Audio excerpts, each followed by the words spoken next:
everyone. Good afternoon, ladies and gentlemen. Uh, Welcome to the final group of afternoon session of the 25th International Student Summit. Uh, this is Group D. Uh, we are Susu and John Yaremba. We will be chairing this session. And then in our group, there will be three presenters uh, from National Chongqing University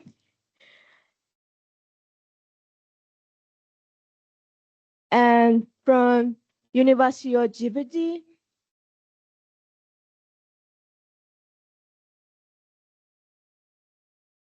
and from the University of the Philippines, Los Banos. Um, each presenter had 15 minutes uh, for their presentation and followed by 5 minutes for questions, comment, and discussion.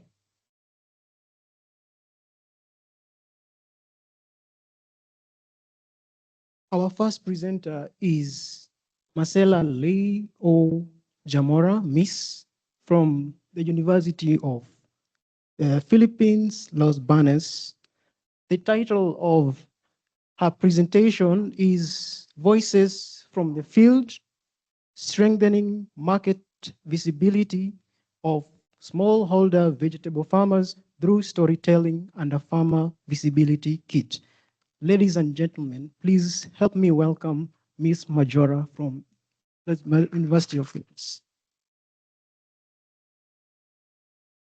Miss Majora, the floor is yours.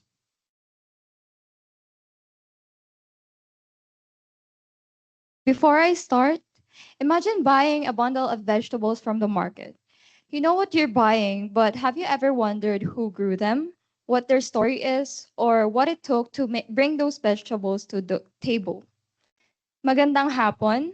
Konnichiwa, a pleasant afternoon, everyone. My name is Marcela Leo Hamora from the University of the Philippines, Los Baños. It is truly an honor to be here today to present my student-led initiative entitled Voices from the Field, Strengthening Market Visibility of Smallholder Vegetable Farmers Through Storytelling and a Farmer Visibility Kit. I would also like to acknowledge my advisor, Assistant Professor Hannah Miranda Kibot, for her guidance throughout this project. So that simple question led me to look at a much bigger picture. So around the world, about 84% of the farms are considered smallholder farms, and yet many of the people feeding our communities, they continue they remain economically vulnerable. And in my country, in the Philippines, the poverty incidence among the farmers stands at about 77% in 2023. And these numbers, it reminds us that while farmers play a very vital role in our food systems, they continue to struggle just to earn for a living. And this became the starting point of my initiative, not to simply ask how the farmers can produce more, but to ask how can they become more visible in the market that they already serve. So one reason for this lies in how the vegetables moves throughout the supply chain. So unlike many agricultural products, most of the vegetables are highly perishable. Once they are harvested, the farmers they only have a small window of time to sell their vegetables before the quality begins to deteriorate or decline. So because of this urgency or the pressure, many of them depend on the traders or what we call middlemen who can immediately purchase these vegetables at low farm gate prices. And while these trading relationships are important and often built over many years, they also mean that the farmers have limited room for negotiating their prices, leaving them with a small share of the value they create. So as I learned more, I realized that the issue here lies beyond it. It goes beyond the prices.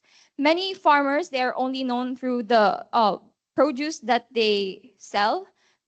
Most of the consumers, they recognize the vegetables, but not really the people behind it. So without the opportunities to share their stories, farming practices, or even just their names, the our farmers, they continue to be disconnected from the people that they ultimately feed. So this simple observation, it inspired this initiative with the question, what if visibility becomes part of the solution?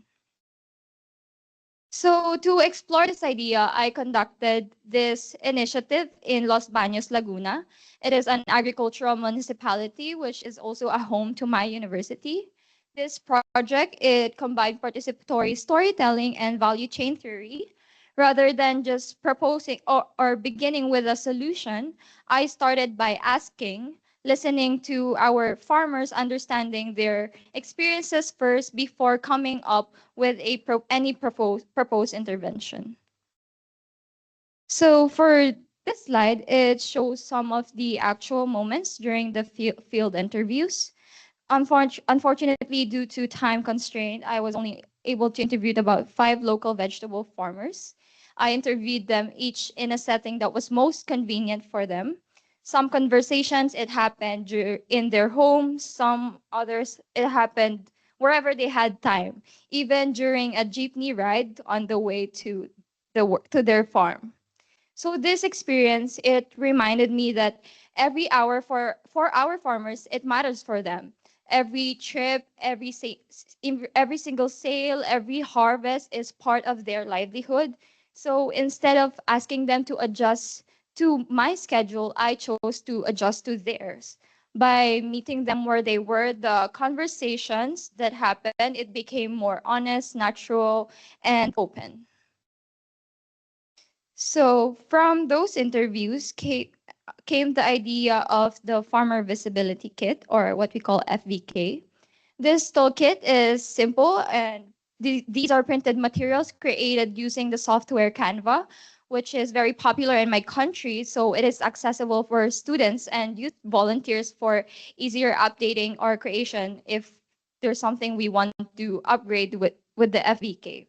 So it includes a farmer profile card, produce price lists, order sheets, market price logs, and all of these, they are all written in Filipino, so they remain familiar and practical for our local farmers. So for the farmer profile card, it introduces the farmer beyond the produce that they sell. It contains their name, the vegetables they grow, the location of their farm, how long have they been farming, and a short personal story at the back in their own words. Next is the produce price list. It allows the farmers to clearly present the list of the vegetables that they have available and the corresponding prices. And the order sheet, it provides a simple way for interested buyers to place their orders, while the market price logs, it serves like as a personal record for our local farmers for the prevailing prices from different buyers or markets so that the farmers can monitor the price trends over time. So the goal here is to not replace the already existing marketing strategies or systems. It aims to give the farmers simple tools that could help them share their stories alongside with the produce that they sell. So from the interview, the first theme that emerged was the limited visibility. So most of the farmers shared that the buyers usually recognize the vegetables they sell, but rarely those who produce them. So when I asked them whether they think the customers know who grew the vegetables they purchase, they just smiled and said no. They shared that once their harvest leaves the farm, it becomes just another product for the consumers to buy in the market. They also expressed that consumers often have little understanding about the people, the effort that it takes to bring vegetables to the market, and the experience from each harvest. For many of them, being recognized not just as sellers but also as farmers is something that they would genuinely appreciate. And the second theme was the reliance on middlemen or traders. So most farmers describe the traders as their regular and most dependable buyers because always they offer convenience and immediate payment, which most farmers need because most of them belong in the marginal sector. And for many of them, this arrangement has existed for many years. It is familiar, convenient, and provides immediate payment. But because vegetables they spoil very quickly, they often feel like they have little choice but to accept the offered price of the middleman rather than look for another buyer. And their experiences, it all show that these arrangements are built largely on trust and long-standing relationships rather than formal contracts. So the last theme that emerged during the interview was it focused on the communication. Several farmers they shared that buyers often only see the selling price but not the work behind it. They explained that the consumers rarely see the rising input costs of seeds, fertilizers, labor, or even the risk of brought about by the changing weather conditions, especially in the Philippines where typhoons occur very often. And because of these conversations rarely happen during a sale, farmers felt like they had limited opportunities to communicate the value behind their produce. And these conversations became the foundation of the Farmer Visibility Kit. So after presenting the proposed toolkit to the farmers, I asked for their initial feedback. Overall, their response was positive. So rather than asking them whether they would use the entire toolkit, I presented each of the component to understand which they think was most practical for them. So the first one is the farmer profile card. It was well received because they appreciated the idea that the buyers could finally know who they are and learn about the story behind their produce. The produce price list and the order sheet were viewed as useful and practical since they could help organize transactions and provide buyers with clearer information. Lastly, the market price log, it received more of mixed feedback because while some appreciated having like a simple record of the market prices, others felt like it might be too tedious or difficult to update, especially during busy harvest periods. And overall, again, the responses showed that the any future version of the farmer visibility kit should remain simple, practical, and centered on the farmer's everyday realities. So, like many community-based initiatives, this initiative also had its challenges. So the first one was time availability or limited time frame. Since farming is their primary livelihood, the interviews they had to fit around their schedules, whether after work, before work, or even while traveling. And the second one was the project scope.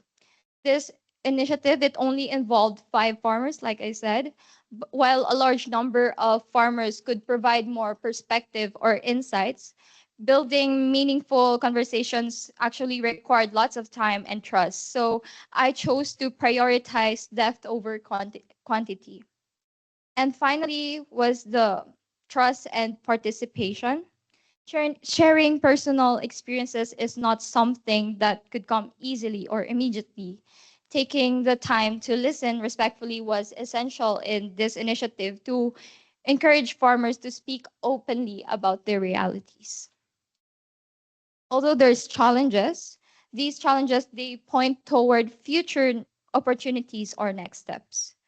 First one is that the farmer visibility kit can continue to be refined based on more farmer feedbacks and tested in more farming communities.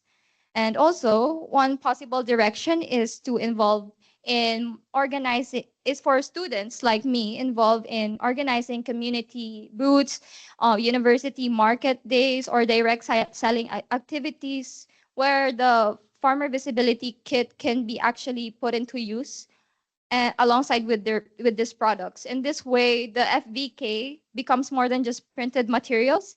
It becomes a way of connecting the farmers directly with consumers.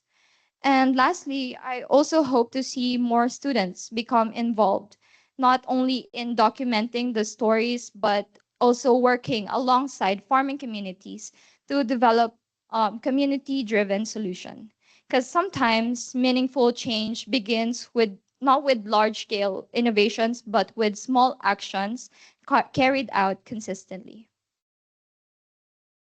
So, as I conclude, this initiative reminded me that pushing boundaries it does not always require complex or large scale research. Sometimes it begins simply changing the way we see people, for this context, our farmers.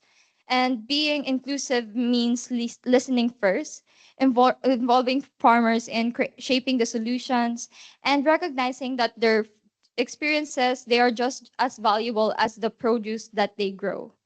And when communities choose to value the people behind this food, not just the food itself, we take one step closer toward together more connected and more resilient communities.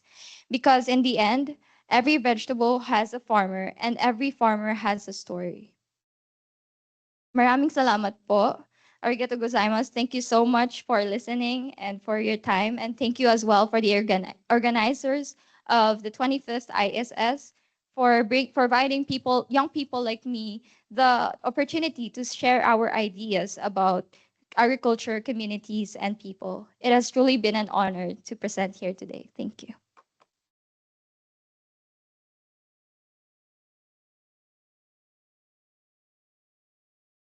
Thank you, Ms. Majora, for your wonderful presentation. Indeed, if the farmers can surpass the middlemen, they can get fair prices at the market level. It's now time for questions and answers from the audience. If you have any question, please feel free. You can raise your hand and say your name, affiliation.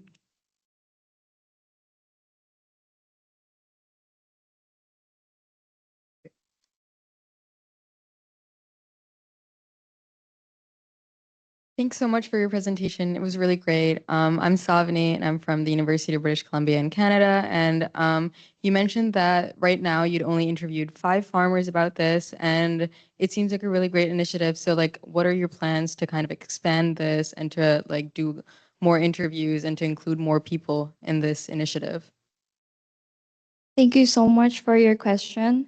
I think the next step for this initiative is to actually pilot the farmer visibility kit with a larger number of farmers to gather more feedback and then have it revised after they actually use it.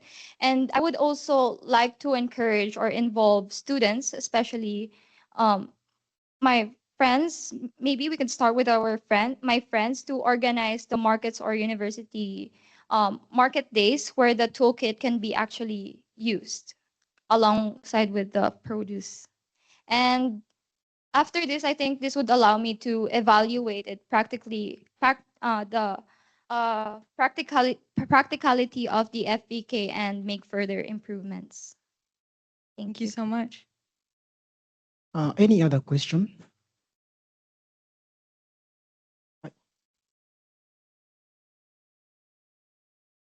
Hello, that was really interesting. My name is Faith from Uni La Salle in France.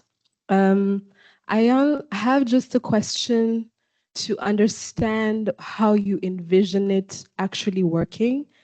Is the kit supposed to be something that the farmer, while they are at the market, they hang it on their stand, and then when a client comes, they read to get a story of the farmer, and then they would have loyalty to this farmer from understanding how much work they've put into their product? My question is, how do you envision this actually being implemented to work? Thank you so much, Faith, for your question. I think the way I see the FBK, it could be used, like I said, on the market booths or like, for example, in my university, we have like Sunday market. There could be booths for the vegetable that they produce, and alongside these produce is the farmer visibility kit. And when there's customers who want to who goes in that booth, they can give this out. And the produce price list, they can also give it, the farmers could give it to the consumers. And the order sheet, they could use it after the transaction, because it is meant for, organizing the payments. Okay. I'm just wondering about the practicality of putting a note on the booth, because if I arrive at the booth of someone and I want to buy something, instead of reading their story as they sell to me, I would rather maybe have a conversation with them as they tell me something, because it is very difficult for someone to stop to read what is on the stand and be able to, because the point here is to be able to create loyalty so that the client pays the price higher than what the middleman is giving the farmer, right? Yes. So in a normal like buyer seller interaction in my country, we usually would always talk. There's always communication, like talk between the seller and the consumer. So the FBK, it could be it serves as supplementary if they really want to know more, or it's something that they could take home, like the farmer profile card. It's like basically calling card that they could give out and take home if they. Okay, thank you. Very interesting. Do we have any pressing question? Any pressing question because of time limit? Okay, if there is no question, we move on to the next presenter. Let's give a round of applause to Miss Marcella.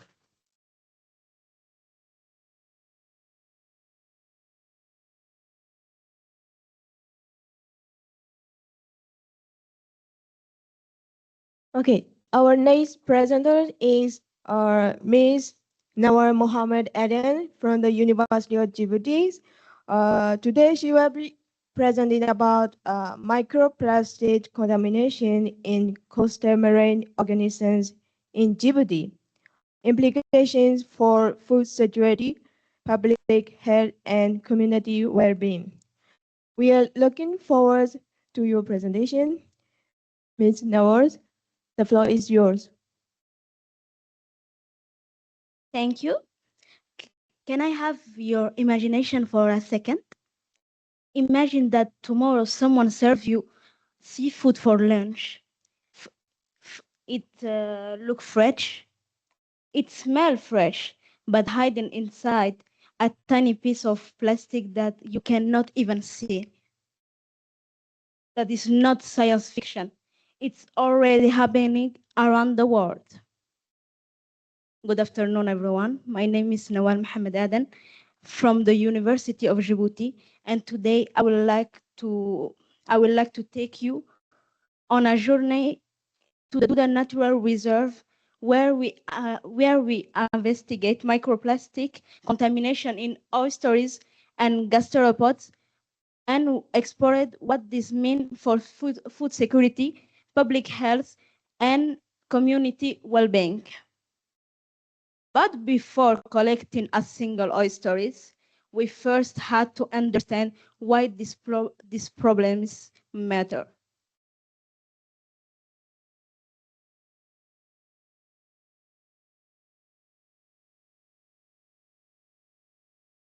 Microplastic are everywhere. They come, they come from plastic waste, synthetic clothes, fishing equipment, and many everyday products. Once they in, enter the oceans, they remain there not for 1 year, not for 2 years, but hundreds of years. Animals cannot between plastics and foods. Uh, Oysters are especially interesting because they are filter filter huge amount of seawater every day. Think of oysters as natural water filter. Gastropods are different. Instead of filtering water, they feed on algae and surface, so they are exposed in another way. In Djibouti, no one had ever measured microplastics contamination. I am the first one.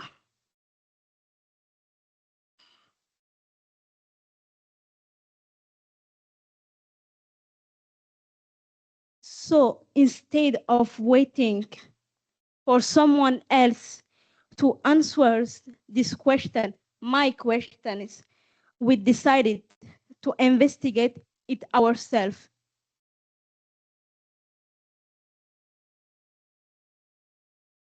This map shows our study area, Duda Natural Reserve. We selected different sibling zones, including the beach and the mangrove ecosystems. Each locate allowed us to compare different environmental conditions. Now, let's go into the fillet. I don't know. These pictures were taken during our field work. At low tide, we mainly collected gastropod from the growth. For oysters, we collected them directly from the mangrove roots. Then, for the oysters, we collected them from the mangrove roots. In every zone, we collected several specimens to make our result more reliable. Once our samples arrived at the laboratory, the real detective work began. Before any laboratory analysis, we measured and recorded every specimen. This picture is our catalog. Recording size helps us organize our samples and compare future study. After that, we had to separate the plastic from the animal tissue. The legitimate question is how. The chemical digestion is our response. The chemical digestion dissolve the softer tissues, but they leave the microplastic without destroying them. But seeing particles is not enough. We also need a simple way to verify whether it was really plastic or not. Where, where we use it, my, my favorite method is the hot needle test. It's the low-cost method. If the particle is melted, it's or deformed, it's a plastic. So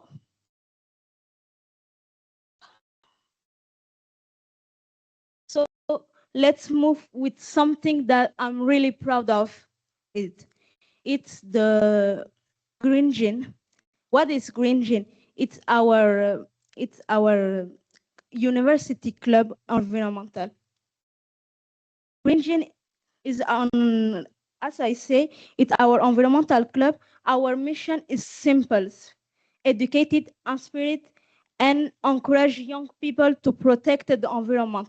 And we wanted students to do more than listen. We wanted them to create. Instead of throwing plastic bottles away, students transformed them into cute and useful things like pencil holder, keychain, and decoration. This activity showed that wasted can become a resource when creativity meets environmental awareness. After all this work, what we did it all actually discover it. The answer is simple, ladies and gentlemen. We found it microplastic in every simple zone.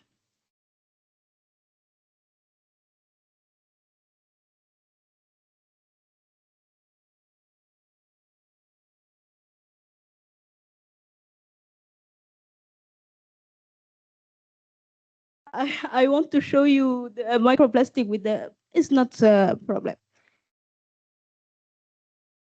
Oyster, we see there in the result, we can see that oysters are more than gastropod with plastics. That makes sense because oysters filter much larger volume of water. There is a good news. The good news is that the contamination level were lower than many international studies. This may be because Duda is a protected marine reserve, but number is not alone never tell the whole story. This photograph shows some of the particles observed under ultraviolet lights. The bright fibers you can see here are examples of microplastic we detected. Seeing this tiny particle with our own eyes made the pollution feel very real. So what do these results actually mean? Our findings suggest is still relatively well protected, wherever pollution is already present. Most particularly are fibers, probably common from synthetic textile or human activities. Today, oysters are not commonly eaten in Djibouti, but if seafood production grow in the future, monitoring pollution now become even more important. Finding a problem is only half of science. The next step is finding the solution. We found some solution. Our solution is focused on prevention, environmental education, student clubs, community participation, and continued scientific monitoring. Protecting the ocean is not only the responsibility of the science, it belongs to everyone, also you. One solution is also deeply connected to the Djiboutian culture. Ladies and gentlemen, I will present you the traditional Djiboutian straw basket.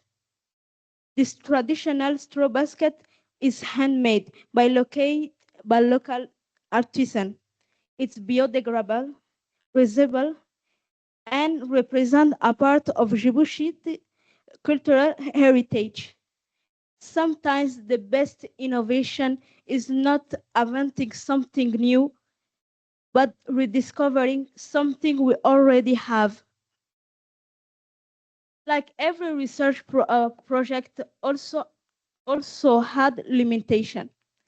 We still need more advanced equipment, more financial support, and studies in no protected coastal area.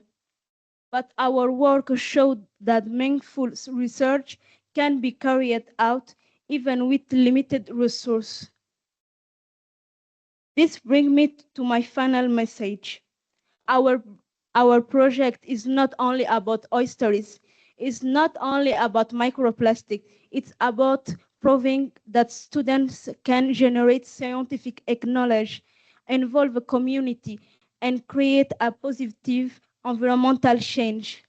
You do not always need the most expensive laboratory to make a difference.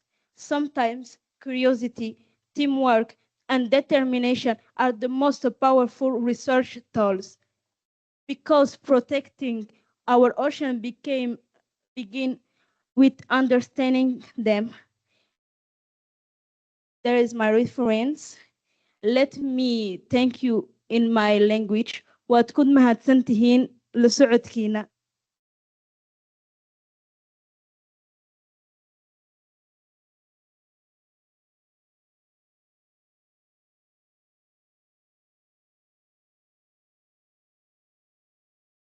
Thank you very much for your interesting presentation, Ms. Nawaz. And according to her presentations, we recognize that protecting the environment is protecting ourselves through area protections, utilizing unlimited research activities to combat microplastic contamination in coastal areas. So now let's open to the question and comment from the audience. Do you have any questions? And please state your name and affiliation when you speak.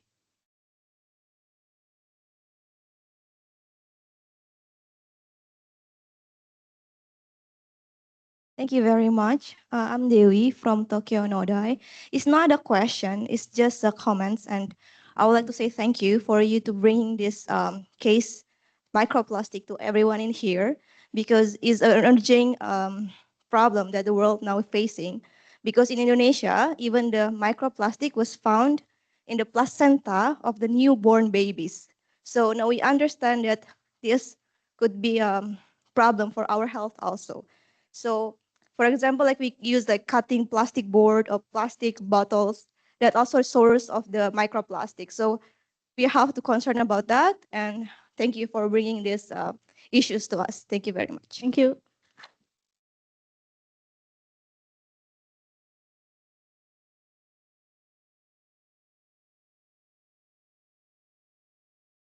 Does anyone have a question?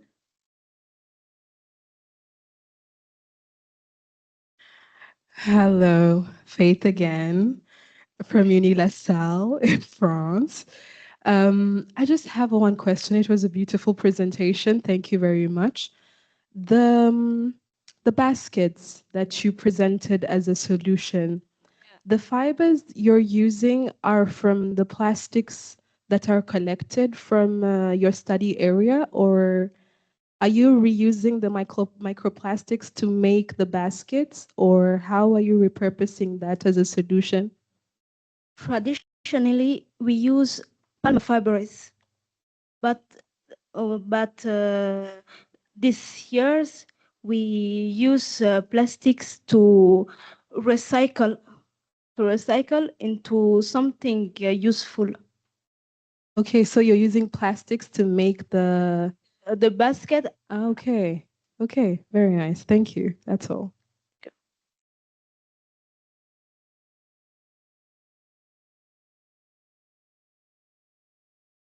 Anyone had question or comment? I have a question. Ms. Nawal, thank you for your wonderful presentation. How are these activities going to continue in the future? Are you planning to continue the beach cleaning activities with your fellow students? Yeah, we want to do that. In my country, there is a association. It's called it's called it's in French. Du coup, I will evite to say it. So so we want to make activities with students and this association between our university or our high school and this association to clean some beach, like we have a beach. It's very beautiful, but it's a little bit dirty. So we had to clean up and so many other activities that I hope we can do it.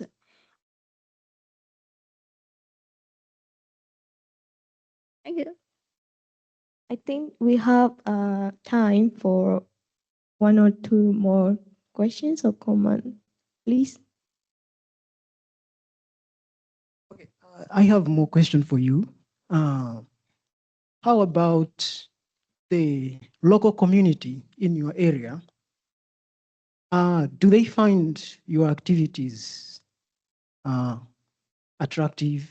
Do they appreciate what you're doing? Of course, they appreciate. Mhm. And They really like this beach. So if we clean up for them, they will really like it. do they give you support apart from your Of own? course, the kid and some ladies can help us. Okay, thank you.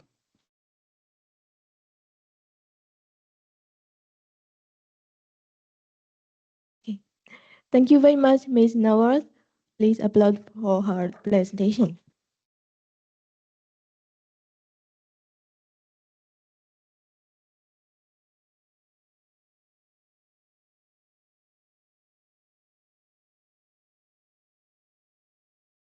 Now we move to our final presenters, Mr. Sorry, Mr. Wei and Lee from the National Chongqing University.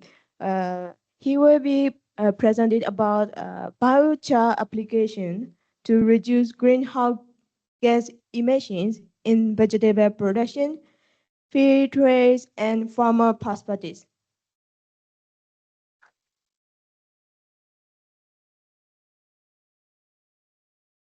So good afternoon, professors, and what's up, guys? Yeah, so thank you for staying here for whole day, and I'm the last one. So yeah, let's get it. So my name is Wendy, and I'm from Taiwan. I'm studying entomology, and I'm from the National Zhongxin University. My advisor is Dr. Shaoyi Huang, and today my topic is about biochar application to reduce greenhouse gas emissions in vegetable production, and it's a few trials and farmer perspectives. So let's go on. So this is my content today. Let's just go through it. Yeah. Yeah. So first about the problem statement. Yeah, let's see. So there's a global challenge about the agriculture and climate impact. So agriculture contribute to greenhouse gas a lot, especially the fertilizer use in the field. So we use a lot of nitrogen fertilizer, and this fertilizer will uh, increase the N2O emission from fertilizer to is a high potent. And nowadays, our climate change is very extreme. So extreme weather will cause another problem, another issue to our field and our soil. So that's a big question about greenhouse gas emissions. So you can see down there, these charts. It's a IPCC 6 and chapters, and it says that global agriculture and forestry contributes to a lot of greenhouse gas emissions. And among these different gas, nitrous oxide is the most important emissions from the agricultural systems. Yep. So let's focus in our problem to my country, which is Taiwan. So Taiwan is a small island, but we also got a lot of peoples. But so we need to produce a lot of crops, fruits for our people. So high input vegetable farming system is a problem that in Taiwan. So we usually intensive farming. So soil-related emission in Taiwan. So Taiwan's agricultural soils contribute significantly to greenhouse gas emission due to the intensive farming. And then this intensive farming will contribute to another question is the greenhouse gas emissions. So vegetable farming relies heavily on nitrogen fertilizer. It's because they need to let the crop can be more productivity. And so they will use a lot of heavy fertilizer to the field. So that's the reason why our emission is still high. And just what I said before, so climate change, so extreme weathers increase emissions, risks, and nutrient loss. So our soil is already tiring about nitrogen fertilizer. So the soil soil fertility is already declined very important. Yep. So how about the solution? So let's come up with the solution. It's called biochar. Have you guys heard about biochar before? Yeah, biochar is kind of soil amendment. It's not fertilizer. It can help our soil to with more water capacity and help the microorganism activities. So biochar is accessible and very friendly to our environment, also our field, and feel applicable biochar. And it can stable our yields, lower emissions, and it's helping our farmer livelihood support. Yep. So simple soil amendments is biochar and climate mitigation tools and broad agriculture applications. So let's talk about the students' actions. So the first one I want to introduce you is the field experiments. So I have conducted field trials at Tainan Shanghua. It's a southern part of Taiwan, and it's a cabbage trials and collaboration with the World Vegetable Centers. And we applied the biochar in our farming field to see what happens. So we hope that biochar can increase the crop performance and also yields, and on the other hand, it can reduce the greenhouse gas emissions. And our other focus is about the soil improvement potentials. So this supports the goal by promoting practical climate smart farming, and that balances the sustainability and the productivity. So you can see that the upper photo is the cabbage field in my trials, and the down photo is the biochar. So the biochar we use here is rice husks biochar. So it's easy to get because in Taiwan we grow lots of rice. Yeah. So yeah, the left photo is the biochar. So we will mix the biochar with the soil and spread them to the field. And the right side is the agroecology group in World Vegetable Center with my advisor, Len. Yep, so let's move on to next. So the second one is the farmer survey. In these projects, I also interviewed 30 vegetable farmers in Yunlin, and it's also the median county in our country. And this country is a major vegetable production regions. It produces lot of portion of vegetable in Taiwan, and we want to explore real farming experience and challenges, like what are the farmer real focusing on, what's their problems, what's their challenges, and also we want to know their fertilization and soil management practice, and so we can know how real they use, how many fertilizer they use put into the field. Yep. And the most important things is that we want to know about their knowledge and willing to adopt biochar. Yep. Yep. So let's go on about the results. So first, about the first field trial results on yield and crop performance. So we found out that moderate biochar with 10 tons per hectare, it showed the best performance across 2 seasons. So it's gonna increase about 23% on yields and also the crop performance. And the second is the nutrient use efficiencies. Biochar will enhance nitrogen and potassium uptake and improve nutrient use efficiencies, which is PFP, supporting more efficient fertilizer utilizations. And the last one is the important one about the environmental impact. So biochar reduce N2O emissions and the overall GWP potential under mineral fertilizer. It's about reduce 40 to 45% on the N2O emissions. So biochar enables the productive and low emission and inclusive climate smart agricultures. And the second is about the farmer perspectives. And the first is the awareness and the adoption. So during these interviews, we found out that among 30 farmers, only there are 70% of them have heard about biochar. So it's a good thing for us. And the second thing is that among the 70% people, they only have 25% who applied biochar in their field before. So although the awareness is high, but actual adoption still remains limited. And the second is the barriers and needs. So let's find out why they not really use biochar in the field. The first thing is the high cost. Although biochar is easy to get, but the cost is still high in Taiwan. So a lot of farmers won't buy biochar to use it. In other hand, they just instead of just buying fertilizer, and because fertilizer can increase our yield best. And the second thing is the lack of technical knowledge.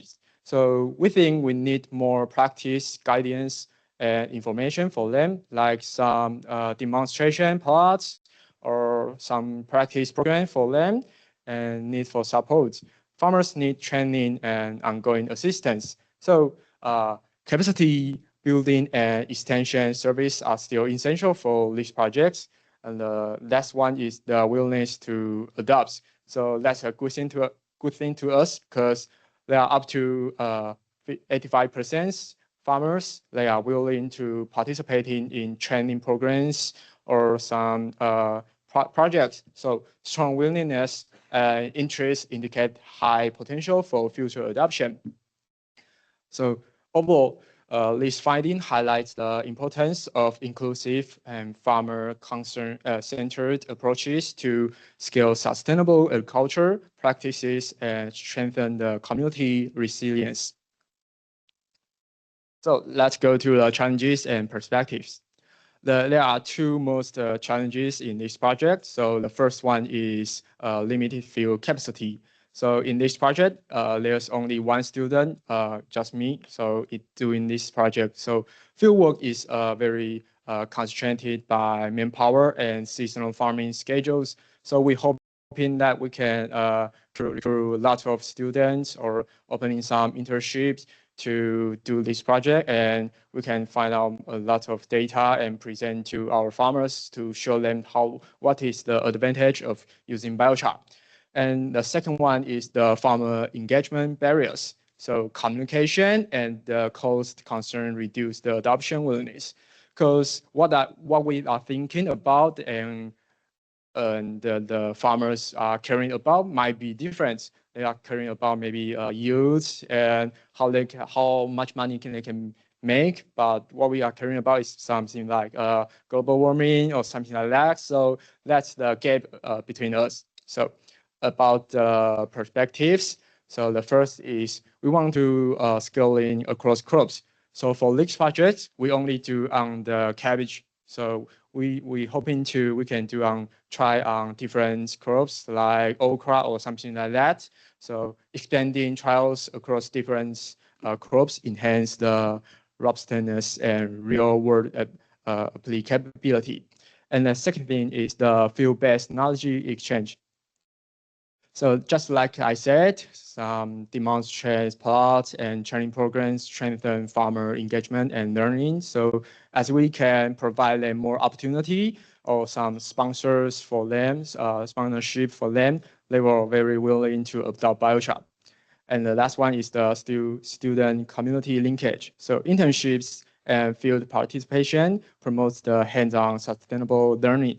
So just like me, I'm joining this program as an internship back to the World Vegetable Center. So in Taiwan, there are not many students like to join internship like that because it's costing times. But we're hoping we can encourage more students to join the internship to do this project. So let's move on to the last conclusion. So sorry, there's three conclusions. So the first one is pushing boundaries in sustainable agriculture. Yep. So biochar field trials demonstrate practical solutions to improve soil health and reduce NTO emissions. That's the first thing we get. And the second one is the inclusive engagement with local communities. So farmer interviews and field participation bridge scientific research with real farming needs and constraints. And the last one is the community welfare through knowledge transfers. So hands-on trials and outreach activities empower farmers with accessible climate smart practice. So that's it. So this is my references. So thank you for listening.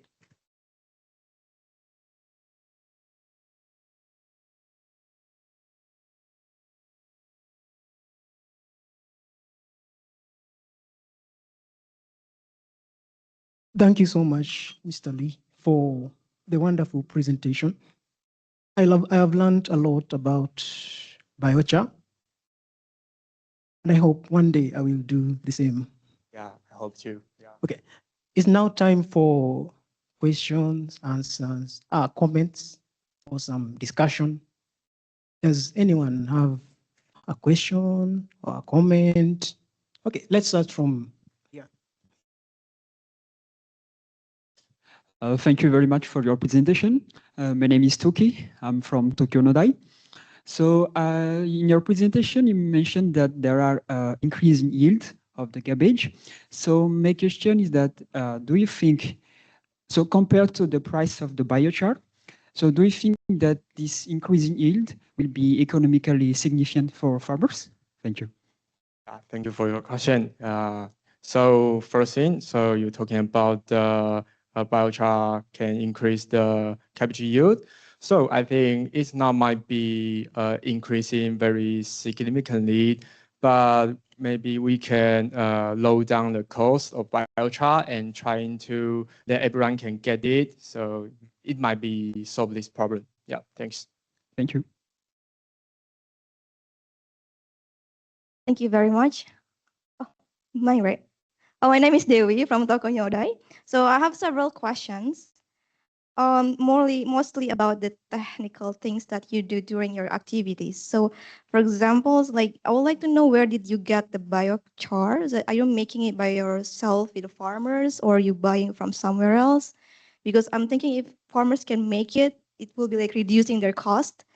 So another thing is that how did you apply the biochar? Is it like one time only, or you like reapply or something like that? If you can explain more.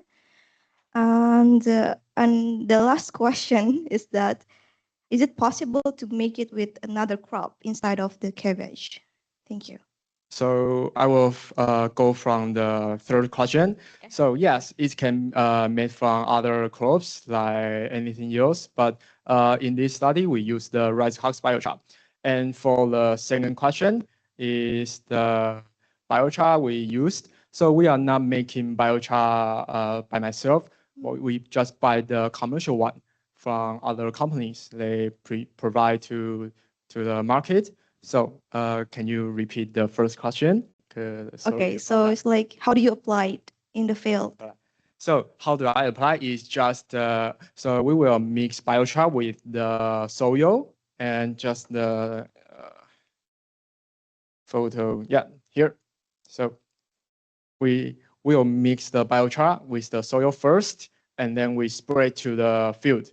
That's it, that's simple. And for how long it's just one time thing. So you don't need to re-spray and spray again, because that will cost a lot of money. So biochar can remain in the field for a long time. So once you spray into, apply to the field, that's it. You can be safe for the future. Yeah. What about the composition? Like how many percent of biochar for how many large of area? So for this project, we tried on 10 tons per hectare and 20 tons per hectare and up to 30 tons per hectare. But the result we get is about 10 tons per hectare is enough and showing the best results. Yeah. So the best is 10. Yeah, 10 tons per hectare. Okay. Yeah. Thank you very much. Thank you.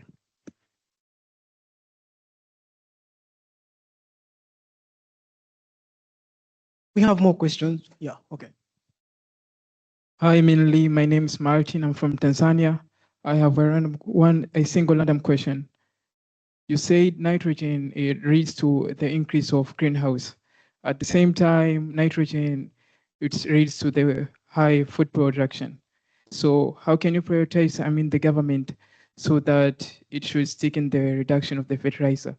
Will it increase the food production just like without reducing the fertilizer? Yes.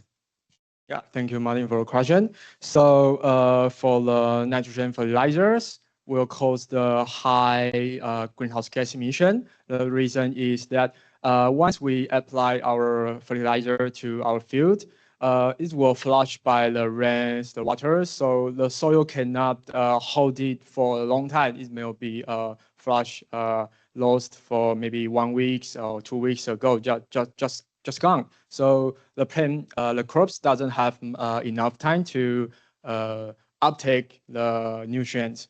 So for with biochar application, so we hope biochar can capture the fertilizer for a much more long time, so the crop have enough time to uptake. Yeah, that's it. So that means that the global food production won't be affected. Can you explain your question I more mean specifically? the global food production won't be affected because with the use of nitrogen, there is high global food production compared to the reduction of the fertilizer. I mean. Yeah, so we still need the fertilization, but we hope that we can minus our use. So if we can use a little fertilizer and cost a lot of yields and money, that's the best way for us. Yeah. Okay, thank you. I have one question there. Over there. I am Khalid Hassan from Bangladesh Agricultural University. So you have mentioned biochar increases the yield. I want to know how biochar increases the yield. And I have another question that is it possible to make biochar at home for the farmers? Thank you. So for the first questions, so just like I said, so biochar can help in the water holding capacities and will increase the microbial activities. So that will help in our soil health. So making our soil more health and can capture our fertilizer nutrients more longer. So that will help our plants, our crops to obtain more nutrients. And yeah, and then the result is our yields increasing. Yeah.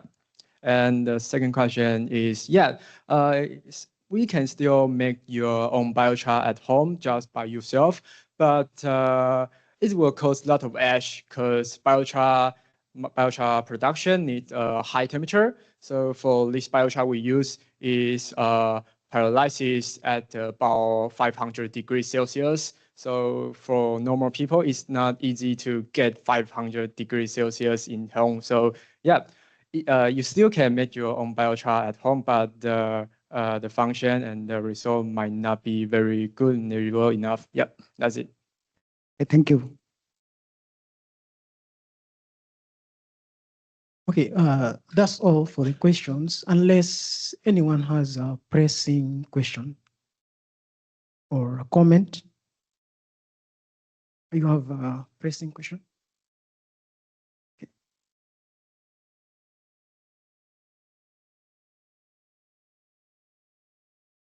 Okay, I really appreciate with your activity. Thank you. My name Kamjana. I'm from TUA.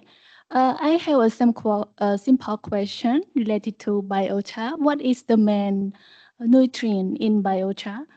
Yes. So the main materials of biochar just rice husk. So you just need to bring rice husks to burn. And No, I mean like biochar. What is the main ingredient nutrient in biochar that you say like you buy biochar from company. I think the company feel like introduce some nutrient in the pack. yeah, so it's not like the fertilizer, so it's not contain any nutrients inside. So it's just the soil amendment like that. Yeah. Okay, thank you. Because of time limit, we only take one question for, okay.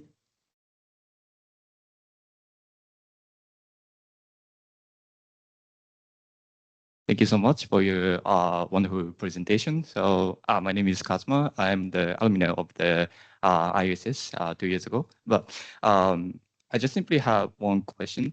I think the biochar is a really great for the environmentally friendly. I think specifically, I think the big agricultural companies, because they have much agricultural lands, so that I think they are able to get more profits in their business.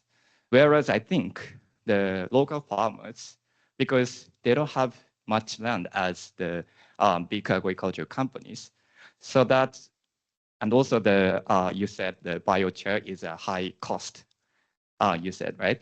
So my question is, how do you explain how great the biochar is towards the local farmers? Because most of the farmers, I think in Taiwan, are the local farmers, and you want them to use the biochar more and more, right? Yeah. Yes, that's my question. Okay, just like you said for first, so thank you for the question. So yes, for farmers, for their prospects, so they want can cost less and bring lot of and have more yields then. So for me, for us to how to explain that, so I think we should conduct more trials because we just try on the cabbage. So maybe we can try much more crops, different crops, and at the same time, maybe we can find out the function to reduce the cost of biochar, and that might be the future scenes for me. Yep, thanks. So I have the questions from for Wei. Sorry if the names is wrong. Sorry, Lee. So I should call you Mr. Lee. Yeah, so Mr. is okay. Lee is fine. Okay. Yeah. All right. So I think the biochar topics is quite an issue worldwide, not only in Asia but also maybe in other countries. But I have the same thinking that why in the first place you use commercial ones? Is there any for your projects? Is there did any in your university maybe has been conducting the research on the biochar, which they produce their own, or is there any the cases of the farmers in the area that actually been using the biochar that you can compare? Whether because if we bring these topics to the farmers and then it's going to cost them more for even producing the biochar themselves, I don't think they're actually willing to use that for their daily, right?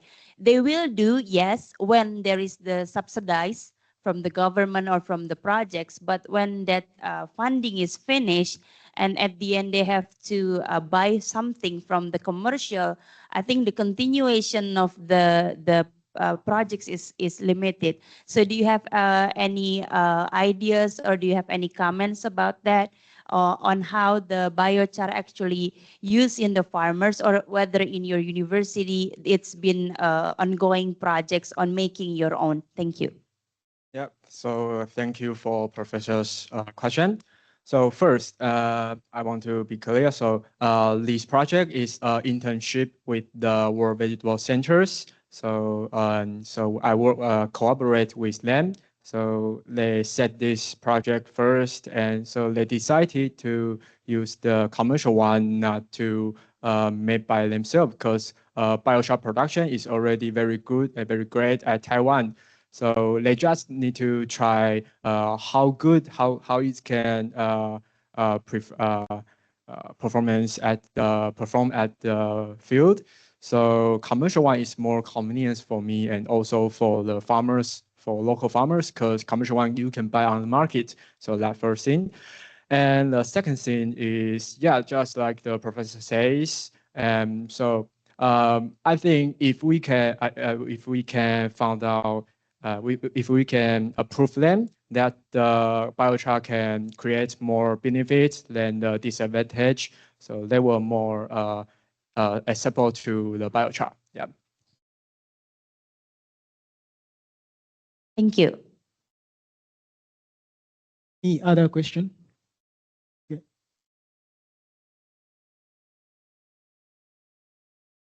Thank you, Sensei, for raising that concern. At least I will have my concern addressed. Mr. Ree, my concern is, do you know about charging of the voucher? What? So Charging of the voucher. charging. Because do the commercial voucher you are buying, are you sure that it is charged already?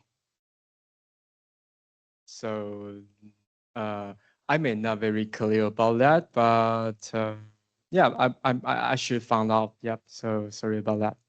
Okay, maybe what I mean by charging of biochar, if you use biochar which is not charged, it will just extract the nutrients that are in the soil, making the nutrients not available to the soil. So I think that's still a concern of whether you know about that. And you said the standard amount is there is amount you said it is was found to be effective. What was the issue with the other amounts of application? Yeah. So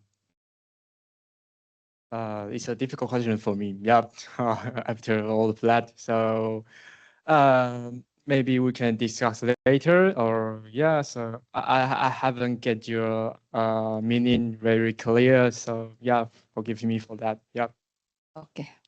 And do you spray biochar or apply? Like you said, spraying of biochar was like, how do you spray biochar, or is it application of biochar? Oh, so I just explained the application of biochar. So we mix with the soil first and spray to the field. That's it. So that's simple. Yep. Oh, okay. Hi. Okay. Hi. Please go ahead. Hi, this is Siddesh from Michigan State University. I just wanted to clarify your question. So there are a lot of machines available for farmers. You can check online. I made it when I was in masters. So it's simple to make it in home. It's not that difficult for specifically rice husk. So yeah, you can do that in home. That's the answer I want to hear. It means that, thank you for that. It means that we can give the technology and then I think the new innovations, but I think it's also important to ask whether actually it's going to be implemented in the farmers level or not. Because maybe for the developed countries, it's many of the subsidized, I think including Japan, and in a large scale production, the government quite giving a budget for that. But when because since we are coming from different regions, and I think those from Africa, America Latin, and also from Southeast Asia, aware that in order the new technology and innovation to be applied in the field, it's another different stories, right? So it's I think it's good for us to share the knowledge of how those in U.S., Canada, and the North American areas, and compared to those in Southeast Asia, doing this kind of research. Maybe the research is advancing, but whether it's going to be applied in the field is a whole different discussions. So maybe that kind of sharing is important, and it seems actually after each sessions we still have 20 minutes each, so maybe it's good to elaborate more on that discussions from your questions, so you can give perspective from your each country. That way we can discuss more and come up with the conclusion that can apply to all. That's all from me. Thank you. Oh, thank you. We also had a question from here. Thank you for your presentation, Mr. Lee. I really like it. I'm Gabriela from University of São Paulo in Brazil. I'm not really familiar with biochar.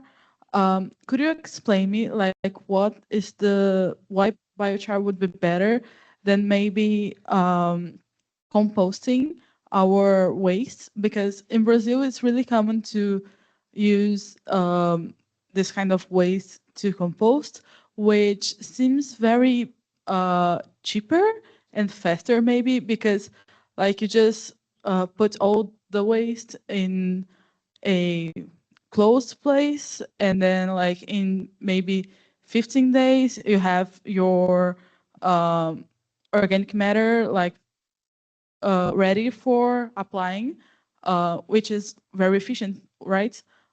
So as I'm not familiar with biochar, I would like to know better what is the advantage to use biochar. Thank you. Okay, thank you for the question. So, just you said, so there are a lot of agriculture waste in our field, like rice husks is one of. So after the harvest, rice husks just throw it away. So for Taiwan, so the farmer used to just throw it to the field and burn them. So just like the production or a process of biochar. But so if you just burn them, so the ash of the it's just ash because the temperature is still very low. But the biochar production needs the high temperature. Like there's a lot of different biochar. So with the 500 temperature Celsius degrees or 700 temperature. So for homemade biochar, it still contain lot of ash, and this ash is not very useful or benefit for our fields. It just increase our pH. So yeah, so that's why biochar is better than you just burn in the field. Yeah. But like, how about composting? Like putting all your waste and like the bacteria do its job? Because I mean, you can have like a good nitrogen to carbon, uh, uh, like you can have like a great fertilizer using just your waste and bacteria, like without needing to buy anything or without needing to have expensive equipment. Um, like I would like to know about the comparison between biochar and compost organic matter. Yep. So right, because just like you said, if we got already, we can made it. How should we buy the more fancy one? Yeah, right. But agriculture waste, just like rust husks, so it's just a waste. It's a trash for the environment. But if we can recycling and giving them another use, it's better for them. And for the other question, so I might not very with not a lot of knowledge for that because my major is insect entomology. So I might improve myself or we can discuss later. Thanks. Sure, we'll discuss later. Thank you.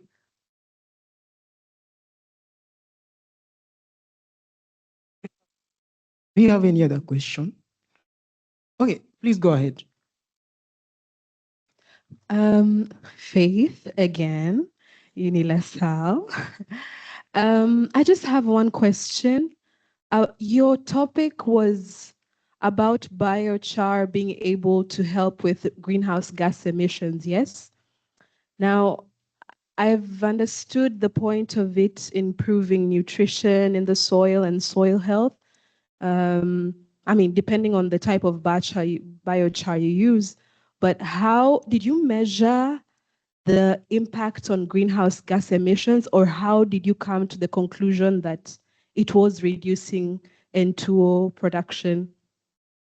So sorry for that. I didn't mention in my slide. So yes, I did indeed measure greenhouse gas through the Leica smart chamber. So just like the Noya-san said in the morning, so we use the smart chamber to in the field, and there's a ring in the soil. So we just measure the gas that release and go back to analyze that. Yeah. This was before and after application of biochar? Yeah, so we will measure after, before we apply biochar and after and week and week. Yep. Just one more question. depending on the kind of biochar you use, because for your case, you're using rice husks, but you can use vegetable biochar or wood biochar. Is there a downside to using biochar to other soil microbial activity, like for earthworms? Because the biochar can actually scar their skin and affect the other microbial existing communities in the soil. Do you think there is a disadvantage to using biochar to the other soil health indicators? Yeah, I think yes, and also because the structure of biochar is almost carbon. So just for a rice husk, so when you burn it, so it's just carbon. So for vegetables, I think it's not very good because so the reason they use the rice husks, I think the best advantage is that rice husks just the waste of agriculture. So yeah, that's it. Okay, I have a question for Miss Marcela about middlemen in your country. How about middlemen? You mentioned middlemen. How is the situation on middlemen? Is it chronic or is it at a very bad stage? Oh, Or yes, I do think that the middleman situation or middleman issue, it has been going for a long time actually. And I think the situation is still that bad because I remember when we went to an agricultural center, I asked the agriculture worker, agriculturist extension worker, I asked them if they have anything that they do to mitigate to have like do they have any solution on the middleman farmer situation wherein the farmers have no choice but to just sell their produce at low price, and then the middleman would always get the advantage of selling it at a higher price because they have more access to the buyers, to the consumers. And yes, I do think it is still bad. That's why I came up with this. so it's a big issue. Yes. So your project tries to uh, counter the effects of the middlemen. Yeah, that's the goal of it, to have this direct buyer and farmer connection. Totally erase middleman, hopefully. But for now, it's not possible. That's why we are working on it. Thank you for your answer. Do you have any other pressing question or comment? We have around 3 minutes, so please feel free to ask any question. Okay, let's go ahead. Hello, I'm Noah from Taiwan too. Okay, so I want to help explain why biochar can contain the fertilizer and water because the fats is negative. So biochar very easy can contain the fertilizer. Yes, and fats on the biochar have a lot of micro holes. So the water can contain the biochar, so it very stronger, can contain water, can contain the fertilizer. Yeah, if your problem is this, thank you. Mhm.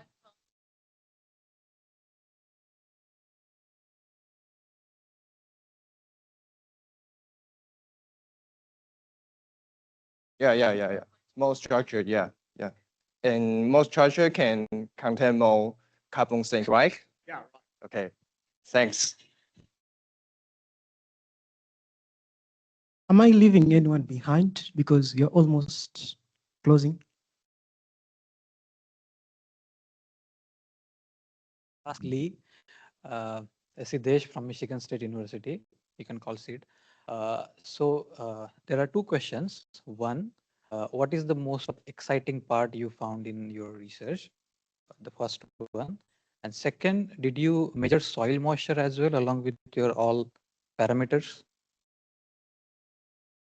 Can you repeat the second While question? doing the research, did you measure the soil moisture as well? Soil moisture. So for the second question first, soil moisture, I'm not really looking into the soil moisture. No, why I'm asking this question, because it's the relation. So whenever you apply something porous material into the soil, it like holds the water a little bit longer compared to the other soil if you are not applying. So the relation is like if you are able to keep your soil up to the fill capacity, soil moisture, plants actually absorb more nutrient in that situation. So that's the very ideal situation for any plant to absorb more nutrient compared to any other. So like answering the questions about why yield is more, why they are like taking a lot of nitrogen. The reason is we are creating more porous soil.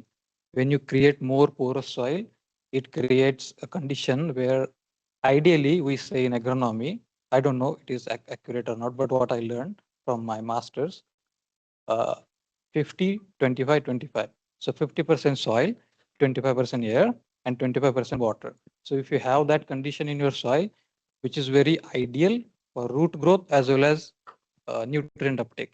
So if you measure the soil moisture, you will see you are maintaining the field capacity a little bit longer compared to other treatments, or you can say other soil. So that's why I ask, like, you measure the soil moisture or not. And second, what you found more exciting in your research?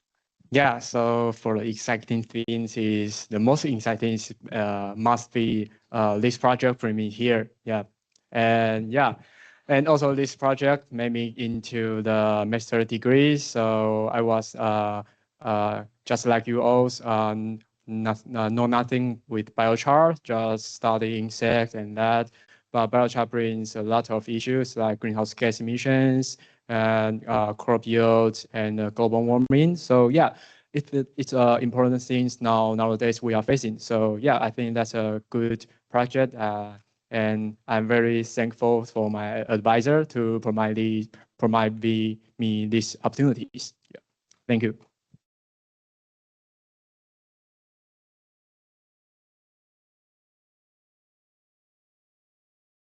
No more pressing question. No more pressing comment. Okay, if everyone is satisfied, it is now time to close the discussion for Group D. Let's give a loud of applause to our wonderful presenters.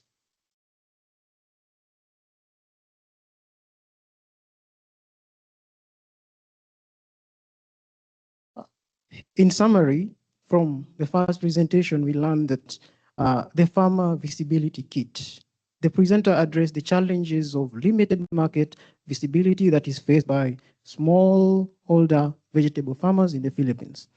Through the interviews and participatory development, a low-cost farmer visibility tool kit was designed to improve product presentation and strengthen the direct market connection. This initiative also used the storytelling to build consumer trust and enhance the overall farmers' bargaining power. Overall, this project from Marcella demonstrates how the student-led community-based solutions can contribute to more inclusive agricultural markets.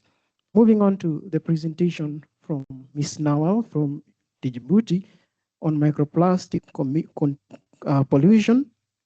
The presentation examined how microplastic contamination in oysters and gastropods that were collected from the ecosystems in Djibouti, and the findings revealed there was widespread contamination, particularly from the fibrous microplastic, highlighting concerns for food safety, public health, and local livelihoods. Based on these results, the study proposed community-based interventions such as environmental education, reducing single-use plastics, and promoting local participation in conservation efforts.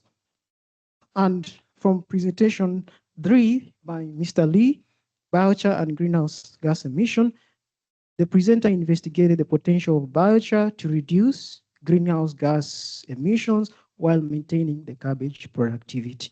The results show that the biochar lowered methane and nitrous oxide emissions and improved slightly the crop yield, although its cost might remain a barrier for farmers' adoption. The interviews also from Mr. Lee indicated that farmers were generally aware of the biochar and willing to adopt it if it became more economically feasible. This study highlights the importance of combining scientific with community engagement to have sustainable agriculture. Our takeaway message as Group D, we low cost and practical solution can help achieve inclusive community and promote the community welfare. Once again, I would like to congratulate the presenters for their wonderful presentations and the audience for your wonderful attention. This marks the end of our Group D presentations. Thank you so much.